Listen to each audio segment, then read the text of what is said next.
Të nderuar televizionistë, përshëndetje, unë jam Flutur Rakasa dhe do të jemi bashkë në këtë edicion informativ këtu në Drita Televizion. Ju njohim me zhvillimet e ditës.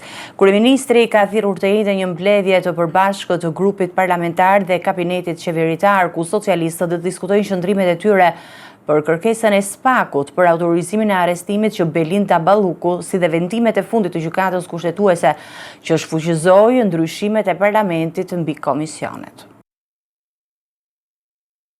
Deputetët dhe ministrat e qeverisë do të mblidhen në pallatin e brigadave në orën 11 për të dëgjuar raportimet nga secili ministër sipas fushës së përgjegjësisë. Por dy çështje kryesore pritet të dominojnë diskutimin: kërkesa e SPAK-ut për dhënien e autorizimit për arrestimin e zëvendës kryeministres Belinda Balluku dhe vendimi i gjykatës kushtetuese që shfuqizoi ndryshimin që socialistët bën me procedurë të përshpejtuar në nisje të legjislaturës së re për komisionet parlamentare. Sipas informacioneve, raporti do të paraqiten në seancën plenare dhe do të përfshijnë argumentet e prokurorëve të SPAK-ut dhe qëndrimet e Këshillit të Mandateve dhe Imunitetit. Demokratët kanë bërë të ditur se mbështesin dhënien e autorizimit, ndërsa socialistët theksojnë se masa aktuale e pezullimit për Ballukun është e mjaftueshme dhe nuk pengon hetimet e mëtejshme. Qëndrimi final i grupit parlamentar socialist pritet të diskutohet dhe të miratohet gjatë mbledhjes së të njëjtës, duke i dhënë kështu udhëzim deputetëve se si të veprojnë në seanca plenare. Analistët ndjekin këtë mbledhje si një test të rëndësishëm për balancën mes pushtetit, qeverisës dhe institucionit të drejtësisë, ndërsa vendimi i kuvendet do të shihet si një tregues i qartë i qëndrimit të socialistëve ndaj përballjes së Ballukut me SPAK.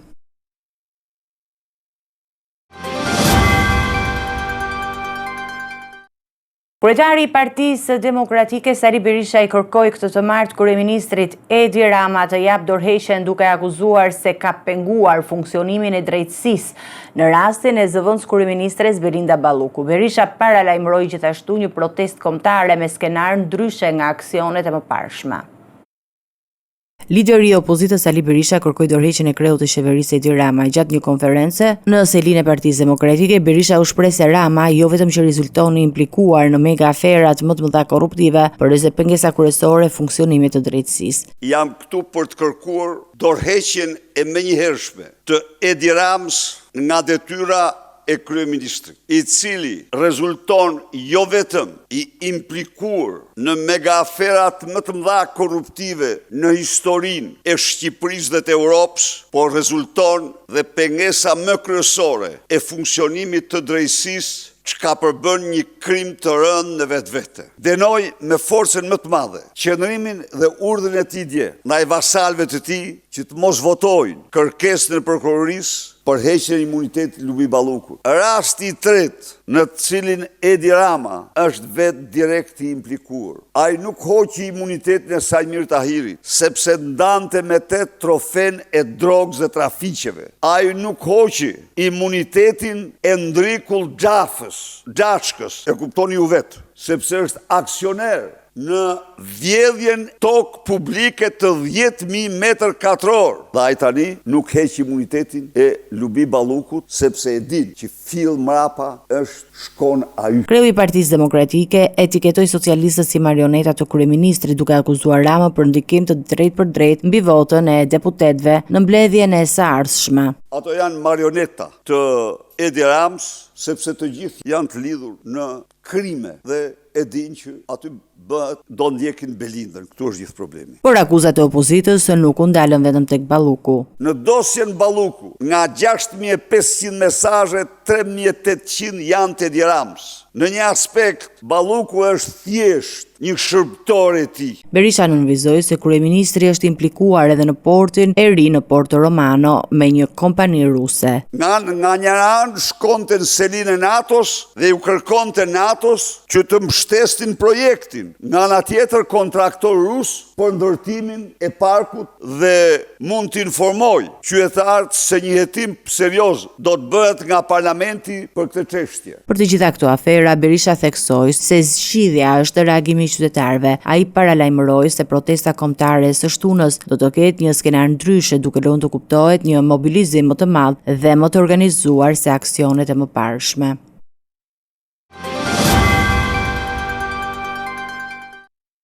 Aksi nacional Librasht Prenjas mbetet I pakalueshëm pas rrëshqitjeve masive të dheut që dëmtuan në rënd trupin e rrugës. Ekipet e autoritetit rrugor shqiptar, gjeologët dhe emergjenca civile mbeten në terren për të vlerësuar situatën dhe për të gjetur alternativa në qarkullim. Drejtuesit e mjeteve po orientohen drejt akseve të tjera për të shmangur zonën problematike.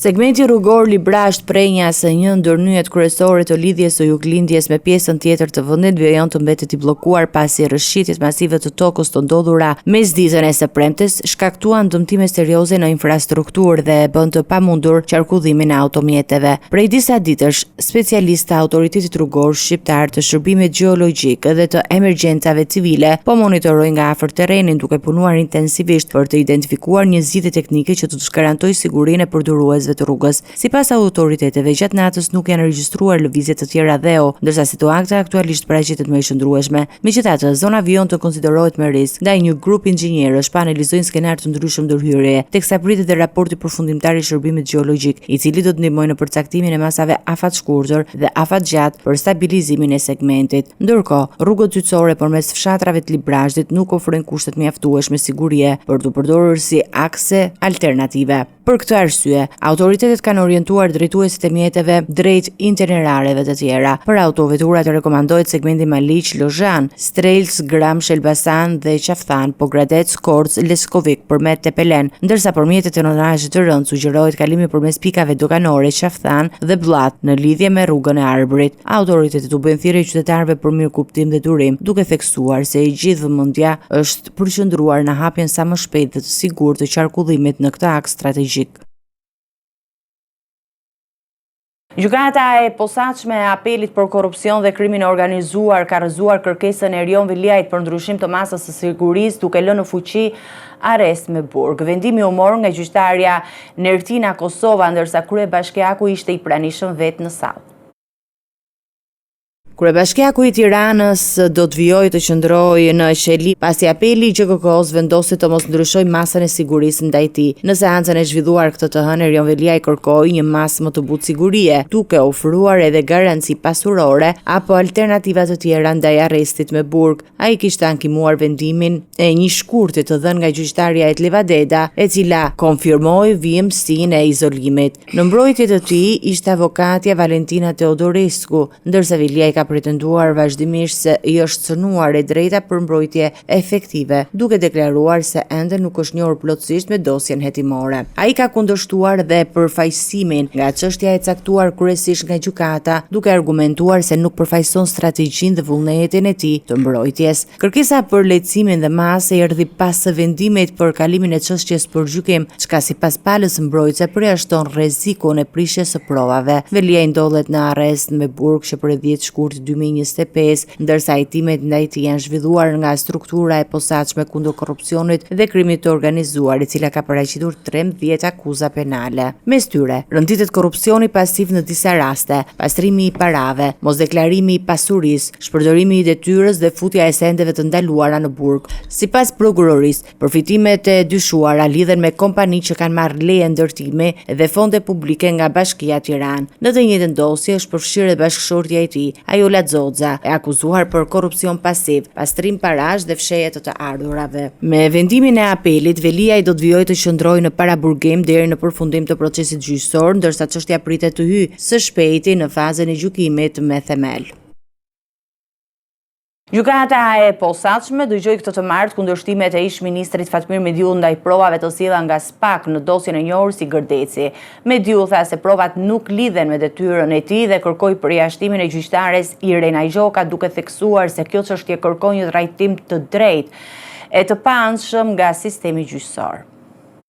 Në një seancë që zgjati disa orë, ish-ministri I mbrojtjes Fatmir Mediu para trupit gjykues në gjykatën e posaçme kundërshtoi të gjitha provat e paraqitura nga SPAK lidhur me dosjen Gërdeci, ku ai gjykohet për shpërdorim detyre. Mediu e cilësoi si të pabazuar lidhjen e provave me detyrën e tij si ministër dhe argumentoi se aktet e sjellura nga prokuroria nuk përmendin askund emrin e tij. Janë disa akte ku nuk përmendet asgjë ministri, nuk kanë asnjë lidhje me ministrin. Sillen më tepër për të krijuar akoma këtë përshtypjen që ministri po diskutohet dhe gjykohet për sa i përket shpërtimit në Gërdec. Unë nuk gjykojmë për shpërtimin në Gërdec. Te ka thënë gjykata dhe prokuroria që në fillim të procesit, unë gjykojmë për shpërdorim detyre. Në asnjë nga këto prova të sjella nga prokuroria nuk ka asnjë akt ligjor kushtetues apo vendim Këshillit të Ministrave që ministri mund të ketë shkelur për të përbërë shpërdorim detyre. Në fillim të seancës, përmes avokatit të tij, Henrik Ligori, mediu kërkoi gjithashtu përjashtimin e gjyqtares Irena Gjoka, duke argumentuar se përpullshmëria e saj dhe pa anshpëria duhet të rrezikohen nga një tjetër gjyqtar i GKK-s. Ligori njoftoi se kërkesa për përjashtim do të shqyrtohet nga një gjyqtar tjetër, ndërsa seanca e radhës për këtë çështje është saktuar të mbahet në 10 mars. Dosja Kërdeci lidhet me shpërthimin e 15 marsit 2008 në depot e municionit në Gërdec, që mori jetën e 26 personave dhe plagosi qindra të tjerë, duke shkatëruar gjithashtu 10 shtëpi dhe objekte përreth. Pavarësisht se mediu gjykohet për shpërdorim detyre dhe jo për shpërthim direkt, ky incident historik është pjesë e vëmendjes publike dhe i ka dhënë procesit një rëndësi të madhe kombëtare. Në këtë çështje SPA ka paraqitur prova që lidhen me vendimarrjen dhe autorizimin e ministrit gjatë periudhës kur ai ishte në detyrë, duke pretenduar se disa vendime kanë kontribuar në rrezikimin e jetës së punonjësve dhe shkelje të detyrimeve ligjore, por mediu dhe mbrojtja e tij vazhdojnë të argumentojnë se nuk kanë lidhje direkte mes vendimeve të tij dhe pasojave tragjike të shpërthimit. Kryetari i Bashkisë së Shkodrës, Benet Beci, akuzuar për shkelje të parazisë në tendera, ka kërkuar gjykim të shkurtuar gjatë seancës paraprake në gjykatën e posaçme kundër korrupsionit dhe krimit të organizuar. Procesi ndaj tij dhe të pandehurve të tjerë është shtyrë për në 17 mars. Kryebashkiaku i Shkodrës po tenton ta mbyllë më shpejt betejën e tij ligjore. Përmes mbrojtjes ligjore, Benet Beci është drejtuar gjykatës me kërkesë për gjykim të shkurtuar, një procedurë që në rast pranimi shmang shqyrtimin e plot gjyqësor dhe mund të sjellë ulje të dënimit nëse shpallet fajtor. Në seancën paraprake të zhvilluar në GKK-s, të pandehurit e tjerë në dosje mes tyre Adela Ruko, Edlira Mitrushi, Jonit Kazani, Ylka Nishku, Premtim Dauti dhe Rudin Gjoni nuk kanë dhënë ende qëndrim për formën e gjykimit. Seanca u shtyp për datën 17 mars për shkak të mungesës së një prej avokatëve mbrojtës. Gentian Rumano, i cili përfaqëson Adelën Ruko, u largua nga salla për një proces tjetër gjyqësor, duke detyruar trupën gjykuese të ndërpresë shqyrtimin. Për këtë arsye, gjykata e gjobiti me 100.000 lekë dhe caktoi një avokate kryesisht për vijimin e mbrojtjes. Sipas burimeve, kjo nuk është hera e parë që mungesa e tij sjell vonesa në proces. Ndërkohë, vetë kryebashkiaku nuk ishte i pranishëm në seancë, duke shënuar mungesën e 4 radhazi në gjykatë. Hetimi ndaj Becit dhe bashkëpandehurve është zhvilluar nga SPAK, e cila i akuzon për shkelje të barazisë në tendera të kryer në bashkëpunim. Sipas prokurorisë, çështja lidhet me një procedurë konsulence të zhvilluar në vitin 2019 nga Korporata Elektroenergjetike Shqiptare, me objekt zhvillimi strategjik i sektorit energjetik, me një fond prej rreth 700 milion lekësh, ku pretendohet se është cenuar konkurrenca mes operatorëve ekonomik. Me shtyrjen e radhës, vendimarrja për formën e gjykimit dhe ecurinë e procesit pritet të qartësohet në seancën e mesit të marsit, ku gjykata do të vendosë nëse do të pranojë kërkesën e Becit për gjykim të shkurtuar apo do të kalojë çështjen në gjykim të zakonshëm. Prokuroria e posaçme kundër korrupsionit dhe krimit të organizuar ka kërkuar dënimin e biznesmenit Rezar Taçi me 13 vite burg duke shpatur fajtor për pastrim parash dhe bashkëpunim në kuadër të një grupi kriminal. Në mungesë të tij, SPA ka kërkuar gjithashtu konfiskimin e 18 milion eurove të përfituara nga aktiviteti i Cosa Nostrës dhe të futur në Shqipëri përmes transfertave bankare. Rezar Taçi, një prej emrave më të njohur të biznesit në vend, po gjykohet në mungesë në Shqipëri, ndërkohë që GKK më parë ka gjetur fajtor dhe ka dënuar 2 bashkëpunëtorë të tij të ngushtë, Artur Badhën dhe Bledar Lilon, në një total prej 21 vitesh burg. Sipas SPAK, Taçi ka shfrytzuar ndikimin e tij për të orientuar veprimet e Badhës dhe Lilos, të cilët janë përfshirë në shoqërim dhe lehtësimin e lëvizjes së Francesco Zumos, një ndërtues italian i lidhur me organizatën mafioze Cosa Nostra në Shqipëri dhe Maltëzi.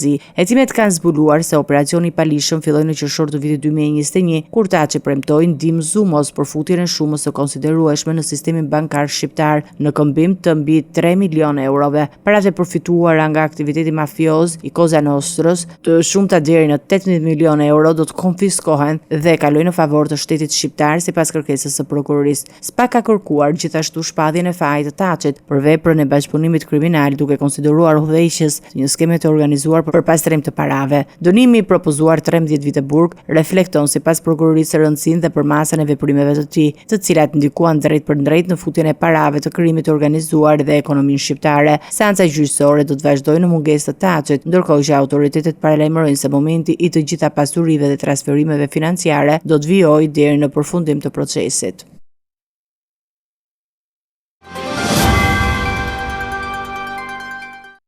Eci me të tjera zhvillime, Washingtoni ka publikuar dokumente themeluese të Bordit të Paqes ku mes vendeve nënshkruese figurojnë Shqipëria dhe Kosova. Firma e kryeministrit Edi Rama dhe presidentes Vjosa Osmani konfirmon angazhimin për dërgimin e trupave në forcën ndërkombëtare të stabilizimit. Misioni parashikon dislokimin e 10 mijëra ushtarëve dhe policëve në Gaza për siguri dhe ndërtim.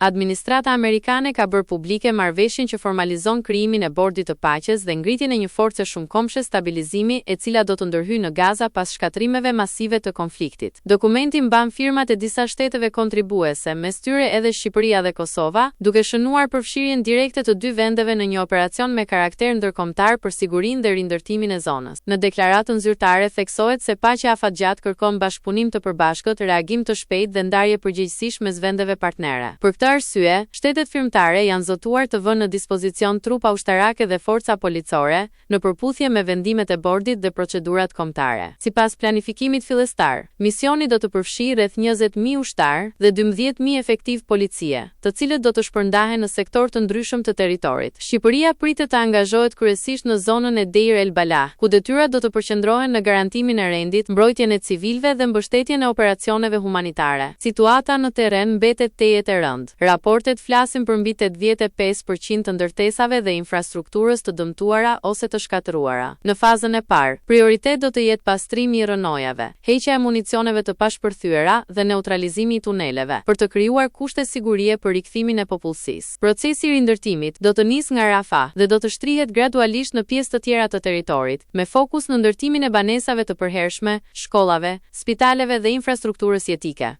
Paralelisht, Planeta Fatgjata parashikojnë edhe zhvillim ekonomik të Bregdetit, duke e konsideruar zonën si potencial për projekte të mëdha investimi. Përfshirja e Shqipërisë dhe Kosovës në këtë mision shihet si një hap i rëndësishëm diplomatik dhe ushtarak, që i vendos dy vendet në krah të aleatëve në përpjekjet për stabilitet dhe rikuperim në një nga rajonet më të goditura nga konflikti.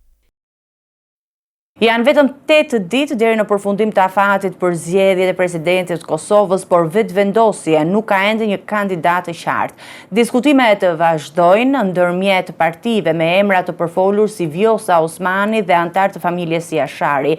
Nëse deri në 4 mars nuk arrihet kororumi nevojshëm, vendi do të shkojë në zgjedhje të reja. Ndërsa afati për zgjedhjen e presidentit të Kosovës po afrohet, vetëvendosja njofton se nuk ka ende një qëndrim zyrtar për emrin e kandidatit. Emri i presidentit do të bëhet publik vetëm pasi të përmbyllen konsultimet me deputetët dhe grupet e tjera parlamentare. Deputeti i PDK-s Enver Hoxhaj tha se personalisht do të mbështeste një kandidat nga familja Jashari, por theksoi se vendimi i fundit do të merret nga kryesia e partisë. Nga ana e saj, LDK thekson se është e rëndësishme që partitë të dialogojnë sa më shumë për të shmangur zgjedhjet e reja, duke konsideruar këtë si një shenjë pjekurie politike. Në këtë fazë, po përmenden dy emra kryesor, Vjosa Osmani, e cila ka shfaqur ambicjet për një mandat të ri, dhe një kandidat nga familja Jashari, i konsideruar si një figurë unifikuese për mbledhjen e votave të nevojshme në kuvend. Megjithatë, sfida mbetet sigurimi i kuorumit prej 80 deputetësh, pa të cilin procesi rrezikon të dështojë, duke e çuar vendin drejt një cikli të ri zgjedhor. Ditët në vijim pritet të jenë vendimtare për arritjen e një konsensusi politik që do të garantonte stabilitetin institucional të Kosovës.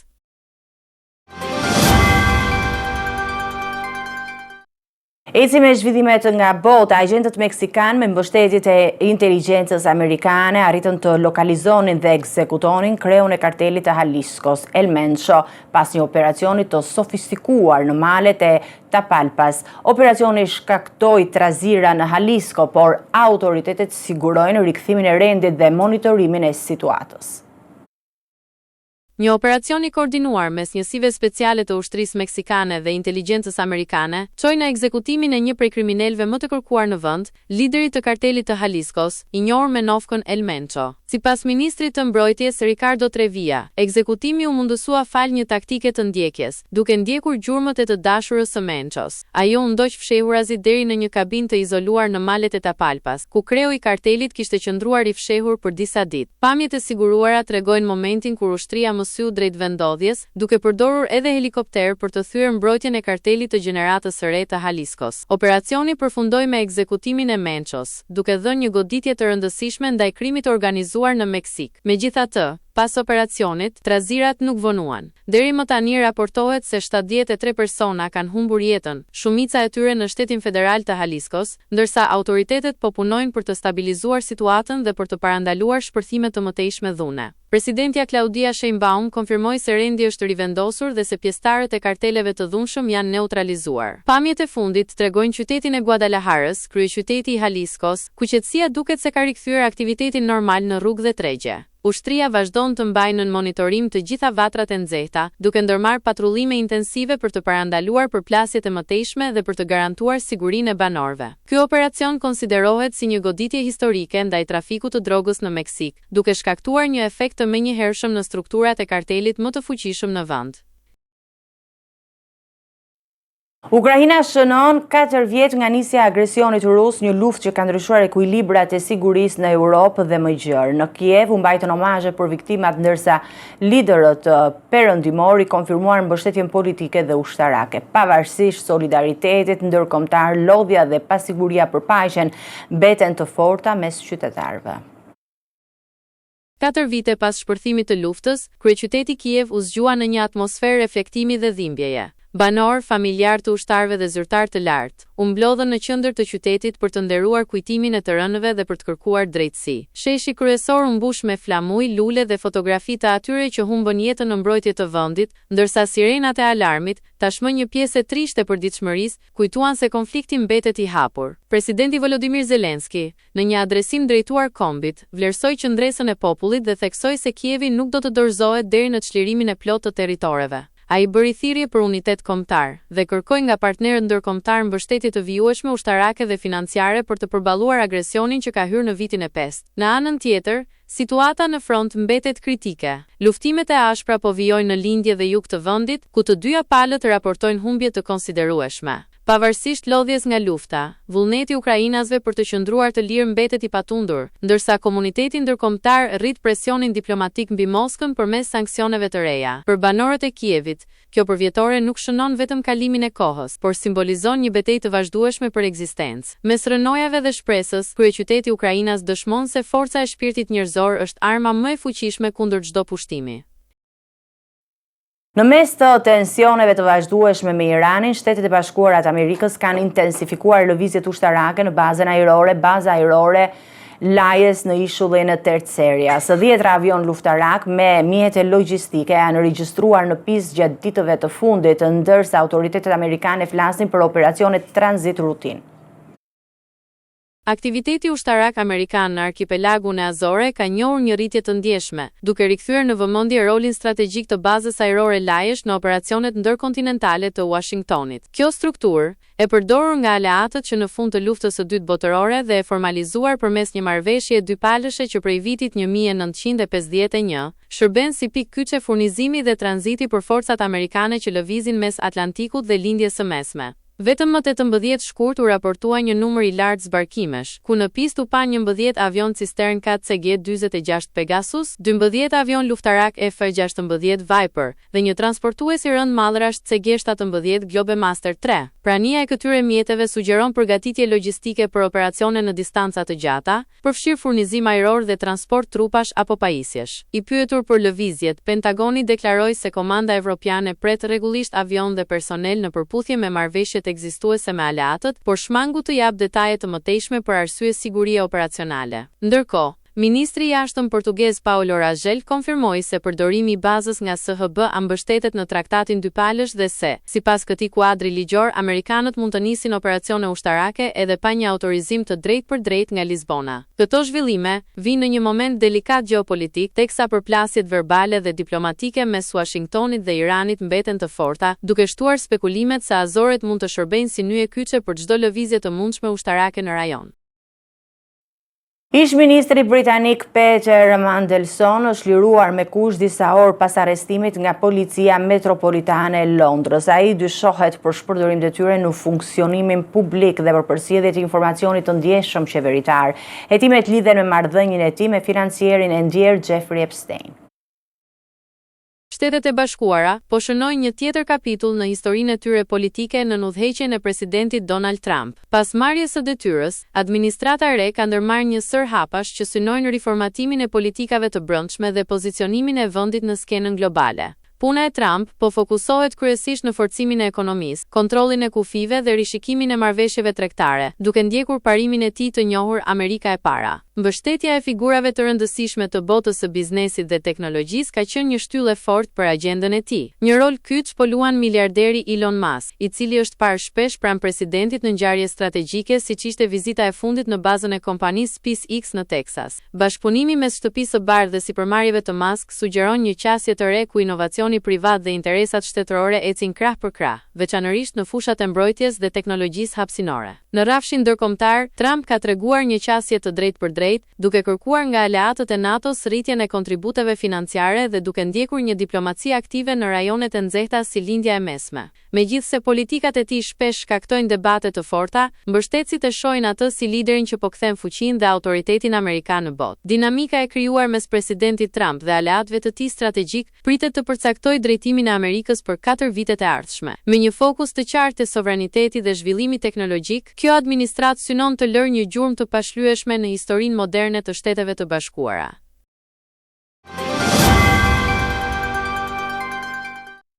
Të nderuar teleshikues, do të jemi me parashikimin e motit.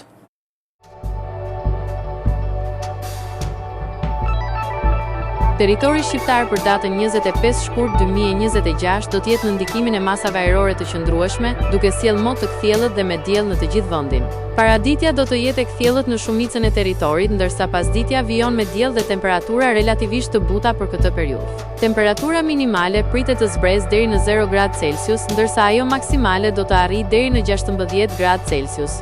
Gjatë ditës priten rreth 7 deri në 9 orë me diell në pjesën më të madhe të territorit. Era do të fryejë lehtë nga drejtimi veriljindor me shpejtësi 2 deri në 4 metra për sekond. Deti do të ketë dallgëzim të ulët rreth 1 deri në 2 ballë. Indeksi ultraviolet për Tiranën pritet të jetë i ulët rreth 3.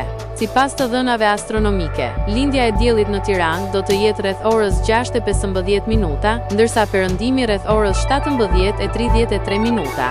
Temperaturat minimale dhe maksimale për disa qytete kryesore të Shqipërisë do të jenë si më poshtë. Shkodër 7 deri në 15 gradë Celsius. Kukës 2 deri në 10 gradë Celsius. Peshkopi 2 deri në 8 gradë Celsius. Tiranë 8 deri në 15 gradë Celsius. Durrës 7 deri në 15 gradë Celsius. Kavaj 6 deri në 13 gradë Celsius. Elbasan 7 deri në 15 gradë Celsius. Berat 6 deri në 15 gradë Celsius. Korç 0 deri në 7 gradë Celsius. Vlorë 9 deri në 16 gradë Celsius. Gjirokastër 6 deri në 14 gradë Celsius. Sarand 9 deri në 16 gradë Celsius.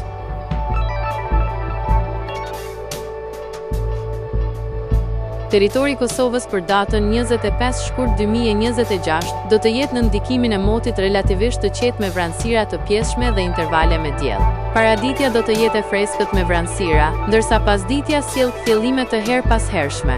Temperatura minimale pritet të zbresë deri në 0 gradë Celsius, ndërsa ajo maksimale do të arrijë deri në 11 gradë Celsius. Era do të fryejë lehtë nga drejtimi verior me shpejtësi 2 deri në 4 metra për sekond. Indeksi ultraviolet për Prishtinën pritet të jetë i ulët rreth 3.